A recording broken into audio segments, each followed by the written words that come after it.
helps you sort of interact in a much easier way with the words that you're reading, apart from anything else, because you've got that script and you need to keep your eyes on that script. And sometimes that can lead to a kind of over focusing where of the eyes, and also kind of holding the breath and trying really hard, and also anxiety around being able to manage the words. Hello and welcome to Your Free Voice with me, your host, Julia Norton. This podcast is for people who use their voice professionally or for fun, and they want to understand how it works a bit better, or to get over old stories that might be holding them back. Whatever level you're playing at right now, my goal is to bring you lots of actionable stuff, from the technical to the creative to the deeply woo, to help you free your voice.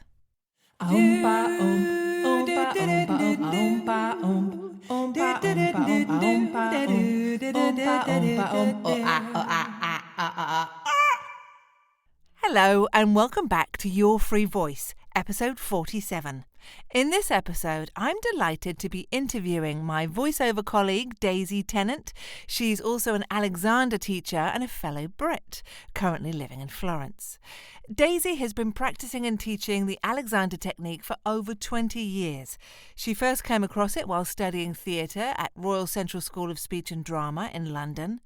Daisy is also a working voice actor and specialises in teaching Alexander technique to fellow voice actors.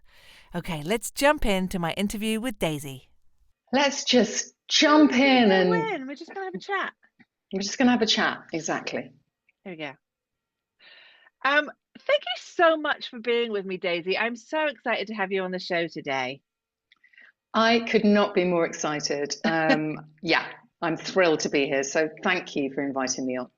Calling in all the way from Florence, beautiful Italy. I know you might be able to hear the bells of the church that I'm opposite ringing in the background. There's usually some kind of bing bong going off, so you might hear that. Oh, I love that. I kind of hope we do hear that now. Okay, Yeah. Good. Okay, so I invited you on today because we met through voice acting, voice coachy kind of circles, and Yep. and then later I discovered you were an Alexander teacher, and I didn't know that. And from the tiny, tiny little bit of Alexander that I was exposed to in my training, it's the one thing that is consistent throughout everything I do. I mean, like, that's solid in there, just tiny little bit. So I'm super excited to have you on to talk a little bit about, you know, where Alexander came from, how you found it, what was the magical thing that drew you in. So let's see, where should we start with? Where did you first come across Alexander technique? Well, I love the fact you said, what was the magical thing that drew you in? Because in a way, it's an unmagical thing, in that, you know, you can learn it, you can explain a lot of it, but it does have a magical sensory aspect to it, and a kind of a discovery of a way of doing things, of reacting, that can feel magical because it's unfamiliar. And my first experience of it was in a physical theatre workshop given by a man called David Glass back in the 90s in London. And it was, I really had a beginner's mind for this workshop and was plunging into physical theatre without having had any experience, and coming from a very sort of non-physical minded family. You know, it was brand new for me, thinking into my body and becoming embodied and becoming aware of having a body, and how I might be, you know, how instrumental that is in performing, and not just performing, but in life. So it was a huge discovery for me. It was a 2-week workshop, and it just blew me away. And very shortly after that, I did a year's postgraduate course in theatre practice, also in London at Central. And they weren't offering Alexander technique there, but they were aware of it. And within the first couple of weeks of being there, somebody said, I think you might benefit from Alexander technique lessons, um, just from what they were noticing about me. Two things happened in that first couple of weeks at drama school. One of them was on the first day, I think I was so overexcited and my nervous system was so overstimulated that I think I almost broke my toe, and then some other thing kicked off. I got this 19th century ailment called a quinsy on my vocal in my throat, and I had to go to hospital and have it removed. And then also I went to a clown workshop, and she was wonderful, Angela De Castro, this clown.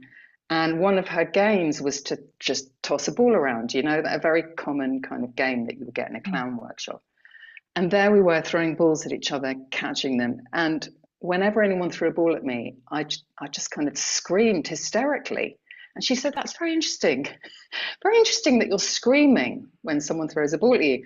So I then discovered that all of this was very, very relevant when I started my Alexander technique lessons. Right. And started to learn about my reactions to things and how, what was happening in that moment between the stimulus of something happening, i.e. the ball coming at me, and my response, that there was no gap in there. I was just kind of boom reacting.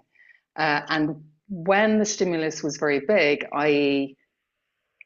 being at drama school, being in a clown workshop, the reaction got bigger. And I'm telling this story because it's exactly what the man who created the Alexander technique discovered in his kind of evolution of creating the technique. He discovered this moment between a stimulus and a response to that stimulus.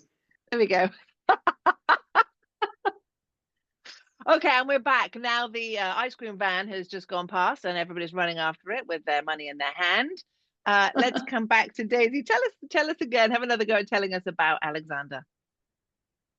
Yes, well, I was talking about stimulus and response there, with being in the clown class and screaming when the ball came towards me. And I was going to draw a parallel with what Frederick Matthias Alexander discovered himself when he was evolving this technique over many, many years.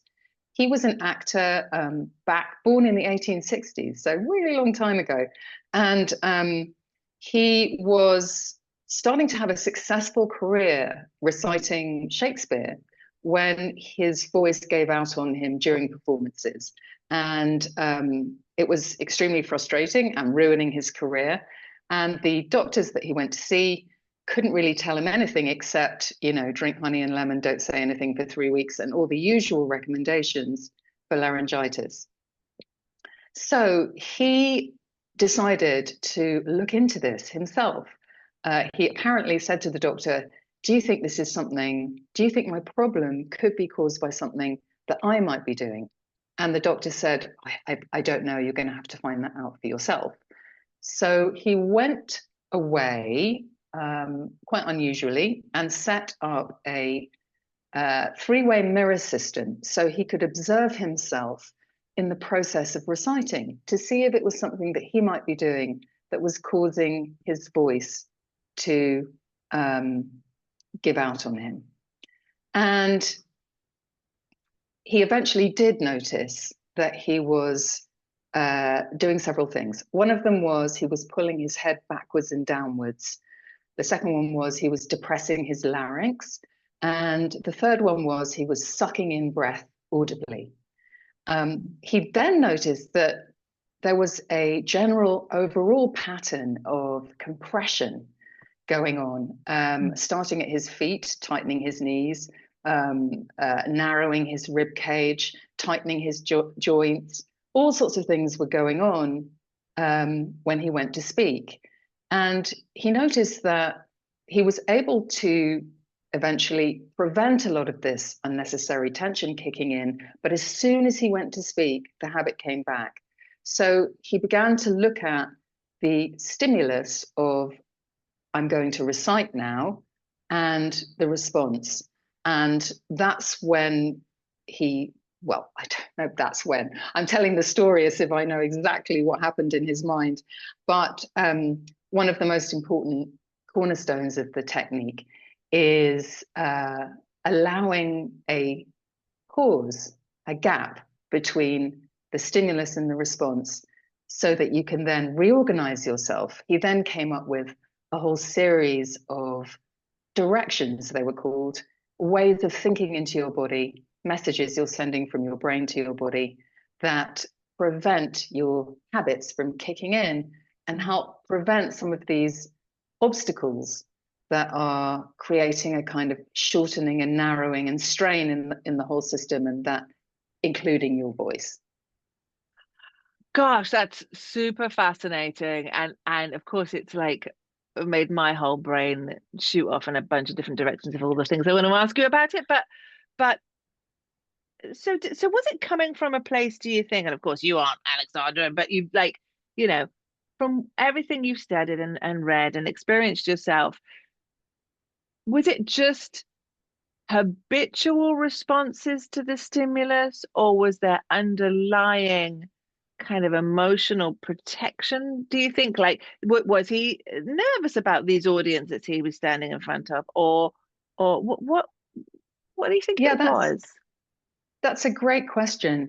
I don't know what was going on for him, Hmm. but definitely my understanding of habit is that it is working on all of these different levels. Mm. It's and very much on an emotional level as well. Mm. And so by habitual reaction, rather than that um, sort of indicating, oh, it's a bad habit or Mm. a Mm. good Mm. habit, it's more like our way of responding. And that way includes, our emotional response, our mental response, um, all of the behaviors that we have unconsciously acquired in our lifetimes by mimicking, etc. And also, definitely, we all know that,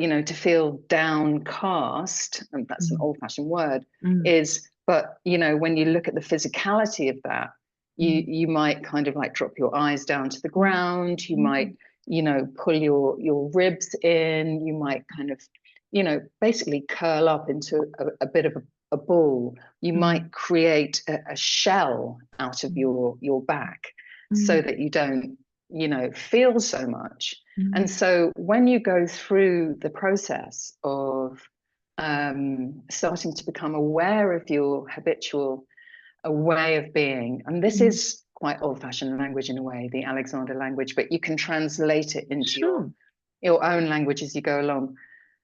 Then some of the layers start to unpeel, and you realize that, it is an onion situation, and you're going to be gradually allowing those layers to undo Right. as you become aware of your habitual responses and tensions by not reacting immediately to a stimulus. And the whole process of this is something that a teacher will help you get Yeah. grounded in, Yeah. because it is a process and it doesn't take 5 minutes.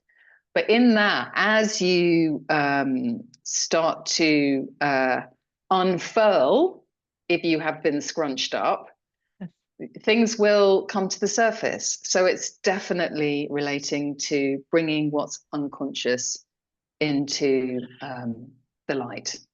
There we go. And I love that. And that feels like that is so much the root of my work, is that bringing the unconscious material into the light, right? Because it is affecting everything, right? It's affecting the choices we make and all this kind of stuff. But it's affecting how our bodies are reacting in the moment, right? And we may not even be aware of what the deep emotional conditioning or whatever it is underneath, but it's happening anyway. So I love that pause of giving yourself a moment to just what like respond to something with freshness or to respond to something, I don't know, in a new way, like that kind of thing. Absolutely, because once you start to notice, oh, this is happening, and immediately a pattern is kicking in. If you know, kindly say, well, hang on a minute, I'm just going to say no to reacting immediately to that stimulus. Mm-hmm. And then you observe in a way you can almost see your pattern in your mind's eye. Oh, yeah, I was going to do that. You can then decide not to do that. Or you can go ahead and decide to do that. Or you can do nothing. You have a choice. And so it's, the sort of unique flavor of Alexander technique is you can kind of take this choice where the rubber hits the road in your everyday life. So down to brushing your teeth or peeling a carrot or reaching for something high up on the shelf when you're cooking.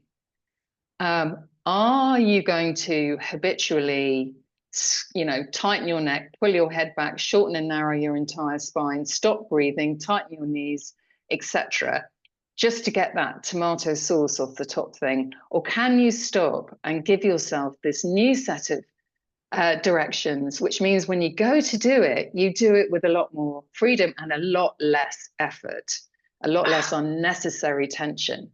So it really applies to daily life, and then you kind of take that into performance, which is a bigger stimulus. Yes. So the continuum of daily life to performance Yes. is not okay. I'm living and now I'm performing. There's a kind of a seamlessness to that, but you recognize that your habits might come out more forcefully if you're standing in Carnegie Hall about to hit the piano keys than if you're peeling a carrot. However, I don't know Maybe. what you're like when you're grating a carrot, but It's pretty serious business. it can get pretty intense. Pretty, especially with those really, actually, I was thinking about my husband who's been making ginger beer lately, and he's been making his own ginger beer, right? So he's grating a lot of fresh ginger. And Yeah. nearly every batch, he has to pay to the ginger gods. He cuts himself with something, or it's like, oh no. Yeah, it can be pretty intense, peeling vegetables and grating things. I love that. So when you did this work, so you went from the ball coming at you, go, kind of a little scream response, to doing this work. How did it change you? How did doing this work change? If that's not too personal of a question. Oh no, not Yeah. at all. Not at all. It just really helped me get sort of more into my body and free me up. It helped my mental and emotional health Mm. in that because I was learning sort of how to direct myself and organize myself in a way that where I was kind of learning how to be more grounded, but also more directed upwards and more buoyant. I'd be walking around London, and instead of looking kind of at an angle down at the pavement in front of me, I was suddenly noticing all of the buildings around me and the sort of because your peripheral vision opens up. And in fact, the use of your eyes is incredibly important for how we orient in space and spatial awareness and how to kind of toggle back and forth between a more focused vision and a more peripheral vision. It changes how you are in the world, what you see, what you look at, which in turn affects your frame of mind and affects your mood. So it definitely kind of helped helped me get out of really quite a hypertense, kind of pulled down, collapsed situation where I'd always thought I had bad posture. I mean, I'd been told that I had bad posture because the way that we're educated about posture is quite primitive. You either have good posture or bad posture. Sure. And yeah, and one teacher I read somewhere said, not even of Alexander technique, of something else, was saying, there is no such thing as bad posture. There's just positions you've forgotten to come out of. Um, Oh, I I think love that comes that. from Bonnie Bainbridge Cohen. Right. And so you learn to have a much more sophisticated approach to yourself and a Mm, much more forgiving and understanding approach, and understand that as a human being, the force of habit is incredibly strong and you're just human. But you have a mm, way of working with it. So I think it began to gradually open me up, and I'm still peeling the onion. yeah. But it definitely helped me, and it helped me with physical problems with my spine. I'd always had back problems, and I Mm, haven't had any since doing Alexander and training in it. amazing. So it helped with that, and it also helped with digestive issues, which were also emotional. Mhm. And so you go in for one reason usually with Alexander technique, and then that becomes irrelevant, and you gain so much from it that you weren't expecting. It's that kind of thing. Ah, I love it. I can't, yes, gosh, if only we had all the time to try all the things fully. I However, know. right, um, we do have the option to just try bits of it that are, we don't all have to train to be the thing, right? We can go and just Hmm. try the work. So I know that you're a voice actor. How how does it help you when you're in the booth? And because I'm constantly and you could correct me if I'm wrong, but I'm constantly telling voice actors to try and keep their chin parallel to the floor when they're, position the mic in such a so that they're not straining their larynx and doing all that jutting stuff. But Yeah. I'm sure you have all kinds of things that you advise voice actors.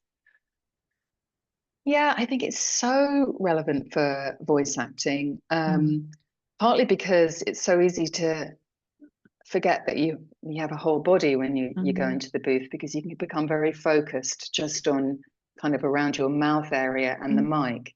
mm, And then you have the kind of the stimulus of the microphone, which can mm. often, like you say, pull you into a jutting Yeah. situation where you feel like you need to like get up, and so you kind of lose a certain kind of power that you can have when you don't, I don't want to say pander to it, but you're not pulled into that stimulus. Mm, Um, and so one of the things, I mean, it gives you very tangible skills in that once you kind of are able to not react immediately to all the stimuli going off, um, it helps you sort of interact in a much easier way with mm, the words that you're reading, apart from mm, anything else, because you've got that script and you need to keep your eyes on that script. And sometimes that can lead to a kind of over focusing mm, where of the eyes, and also kind of holding the breath mm, and trying really hard, and also anxiety around being able to manage the words. And mm, so with a kind of improved spatial awareness mm, where you are grounded in your body, you have availability of movement in your joints so that you're not tightening your knees or, doing all sorts of things that you don't need to do, then your voice can come out more easily mm, because you're taking the brakes off. mm, And you can kind of toggle back and forth between that laser sharp focus that you need, but also when you're not speaking, you can open up your peripheral vision and get that kind of freedom of use mm, going so that you can be in a better coordinated state. mm. And the point of all these words is to say that it can just seem ridiculously easy, and you think this is too easy. I should be making more effort. I should be doing more. This doesn't feel right. And this kind of is one of another gold nugget in the Alexander technique, is that what we think we need to be doing is often not what we need to be doing. Mm, And that if it feels too easy, we somehow think we've cheated. But actually, if your coordination is, if you're freed up, that effortlessness doesn't mean you're doing badly, you know? It could actually mean that you're doing really well. Yeah. And I've had very tangible experiences of this with cold reading jobs Mm, where I've had quite difficult corporate kind of slash medical mm, texts. mhm, And if I am working on myself using the Alexander work, mm, it can be a lot easier, like criminally easy. mhm, And you think this can't be right. mm. But I have experienced that, so I think that's really such a. I mean, we don't want to kind of drive for that result, but the results can be really good, when you Mm, apply mm. Alexander to voice acting. So there's that. Yes, I love that, and it brings to mind basically, from my voiceover therapy training all along, it's about how to actually stop efforting with your voice, stop trying to make it do stuff, right? And just trying to release the muscles and engage with your breathing in a way that isn't forced or weird or and just trying to get out of the way all along, just trying to get out of the way so that your voice can come out freely. And the amount of times I have people come to me for working on their singing voice, and they will do like a singer voice. It's not them, it's not their voice, it's some, because there's a sense of, we kind of almost want to feel sensation or effort to feel like we're doing something, which I think is what you were just saying, you know and that's not it at all, right? We need to just release that. And it's so hard for people because in my experience, when I give people that kind of direction of like, no, no, no, no, no, like if you're at 90% effort right now, I want you to take it down to 25%. And they're like, but no, I feel like I don't know how to sing, or it all feels broken and I feel like a beginner. And do you get that too? It absolutely, yeah, everything you're saying is, yeah, Yeah. absolutely. I think it's really hard for us not to have the feedback that we're used to, that we're doing something, Mm, and that what we're doing, there's a part of us that's judging that sound, mm. or is trying to achieve a beautiful sound, like you said, a singer's voice or something. Yeah, yeah, And as soon as you do that, you're not actually really present, right. because you're trying to achieve that thing. Yeah, And you're blocking your absolutely individual vocal yeah, quality, which is just yours. But you might not think very much of it because you're, you know, yeah. there's all sorts of layers to that as well. Yes. But you're not getting the feedback. And so often, if you have very, very strong habits in that regard, and you start to dismantle them, it's going to feel very, very wrong. And like you say, it's going to feel broken and like, oh my gosh, Mm. this isn't, no, It's this is not worse. acceptable. Yeah, Yeah. yeah. And so, because you're not getting that Mm. feedback that it's good. And so shifting that habit away from that is a big one. Yeah. And it's all, it feels like we're on such kind of parallel journeys with this work in a way, because it all feels like what we're trying to, hmm, I don't want to say trying to achieve or working towards, because they all seem too Well, that's striding, okay. but Yeah. getting to a place where our own voice, right, our own creativity, like the authenticity of your voice, like not feeling like it needs to be lower so you have more gravitas, or getting rid of all the ums or the crackles or the placement, just trying to find a place. And I think with the therapy stuff, it's, let's go on a huge journey and explore all the things that your voice can do in terms of the pitches and the squeaks and the crunches and the gritty stuff and volume. Try it all so that you know where your middle is, because it's almost like you don't know where your center is until you've tried some of these other things. Is there a parallel in that with movement? Oh, I really love that. Um, I love that because I was in an acting class the other day, and Mm. the teacher said, "You've got to have more in order to do less," Mm. which I think is something that you were saying. And it Mm. is because for fear of doing the wrong thing, Yes. the need to be right, to get it right, when you don't know what right is in the first place, um, is really, yeah, it's, well, not only does it constrict everything, and uh, it doesn't allow you to grow. Yeah. Um, so absolutely, there's no wrong movement Yeah. in Yeah. in Alexander's technique, and there aren't even really a set of movements. There's more just exploratory procedures that you do to see what comes up for you while you're doing those Yeah. things. Yeah. And the idea is that you can respond freely. Yeah. If you want to yell at the top of your voice, yell at the top of your voice. But if you don't tighten your neck and pull your head back and do all that other stuff, you're likely to enjoy that yelling at the top of your voice more. Yes, indeed. Yeah, that's exactly it, right? If we're not adding all the other, what did you call it? You didn't say clenching, you said putting the brakes on. If we're not putting all the brakes on of everything, Yeah, I had a kind of a personal discovery moment last year. There was a big moment. I was like, oh, and I was like, oh, I feel like I've just taken the handbrake off. it's brilliant. Right? Just like of my life. Like it really Yeah, felt like I've been kind of driving my life with the handbrake on this whole time.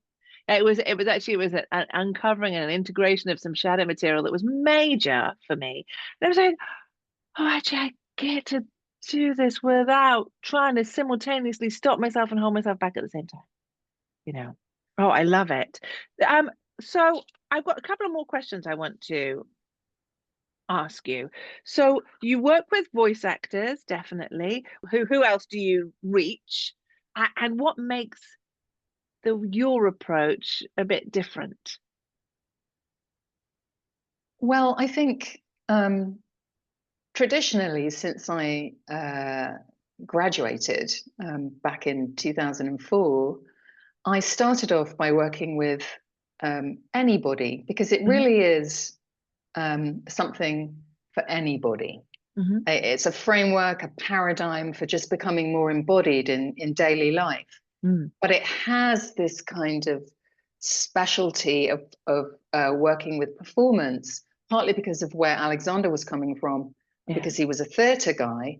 Yeah. Um, and he was originally known as the breathing man, Mm. because Mm. he very much worked with actors with their breathing as well. And so, excuse me. And so I then worked in drama schools and secondary schools in the music department. Mm. And I really love to work with anybody, and I really stress that. Mm. Uh, but musicians and actors and Mm. voice actors is kind of a little bit of a specialty Yeah. for me. Yeah. I'm not sure what would make what would be slightly different about my flavor, except that it's been a while now that I've been kind of living with the principles of the Alexander technique. And also, I took a break for a while Yeah. and have really widened my scope in terms of other modalities. So, I'm quite, I have a daily Qigong and Yeah. Kundalini practice that I've had Yeah. for 3 years. Yeah. And so I feel now that I've got a bit of a wider perspective, Yeah. and that makes whatever I'm doing a little bit individual, and also just my history and where I come from, and I was particular gonna things about me. I was gonna say, because you're very there's a very international flavor to you, right? You have very international flavor. I was raised in London, and my dad moved to the US when I was about 3. And Right. back in the day, you could Yeah. fly unaccompanied from at that age. So I started God. flying unaccompanied from the age of 4. From So the UK to California? yes, with a sign around my neck. And I was given huge tubs of candy that I just ate the whole way across the Atlantic, which got me into huge trouble with my teeth later on. So, so yeah, I've always had the UK and the US kind of Hmm. Hmm. in my life. Yeah. Yes, I think, whenever you work with anybody, you're kind of meeting their rhythm Yeah, halfway. yeah, And I think that, we do naturally mimic and mirror each other. yeah, And being around people from all sorts of different places yeah. does open up your kind of expressive palette. Yes, yes. Yeah. I, So I I'm think that's really definitely true. impacted by that. Yeah, I love it. Brilliant. Okay, so hang on.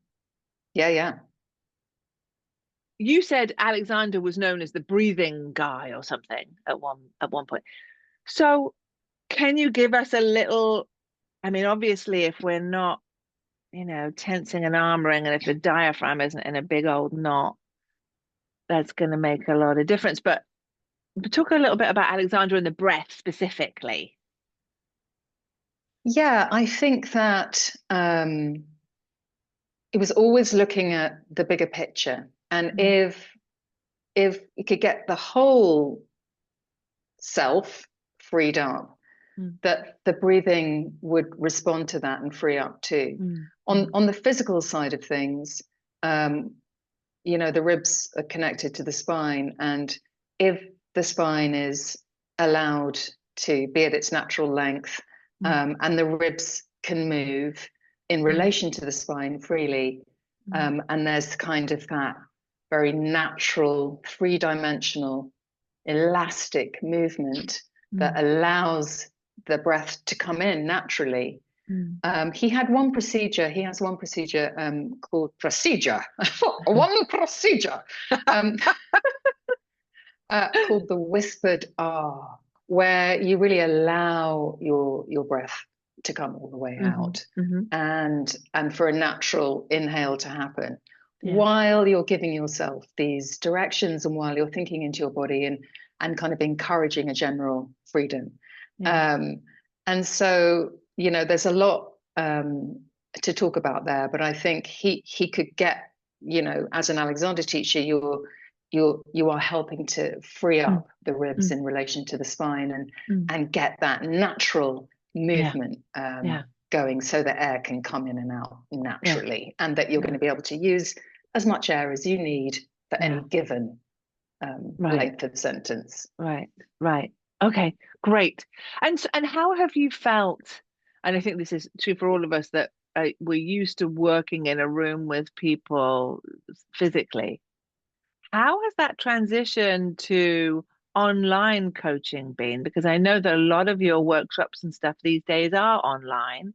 How do you find that, and what's the effectiveness like, do you think, still? Yeah, I think we're just in the early days of adapting to this. Hmm. And so I include that awareness that we are adapting to technology in the online sessions, because Hmm. technology itself is an enormous stimulus, to use that word again, Mm, in that we are pulled into this screen. Our eyes are over focused mm, and we kind of lose consciousness of our bodies. mm. And so actually it's a useful stimulus to work with. So I'll definitely include that. Oh, Yeah. yes.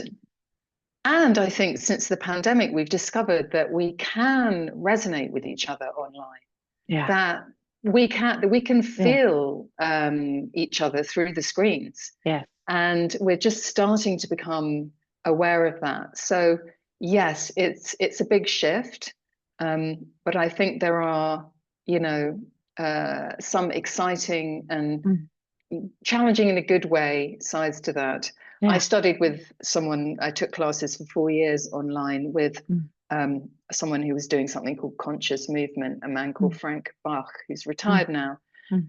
And they were just such extraordinary sessions, and I had Mm. such sensory experiences in them. And I've never met him in the flesh. And that Yeah. really gave me the confidence to teach online.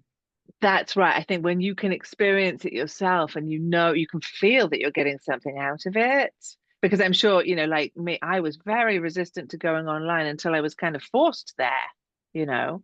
Um, and then it was like my voice coach was online and I could feel the benefit. And, that's so great. So you work internationally. Do you do one-to-one and workshops and things like that? Absolutely. I do one-to-one in person and also online. Yeah.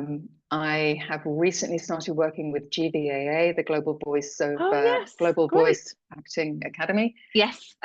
Yes, and so I am now their Alexander Technique coach, which is wonderful. That's And so I get great. to, yeah, so I get to do a couple of workouts a month for their members.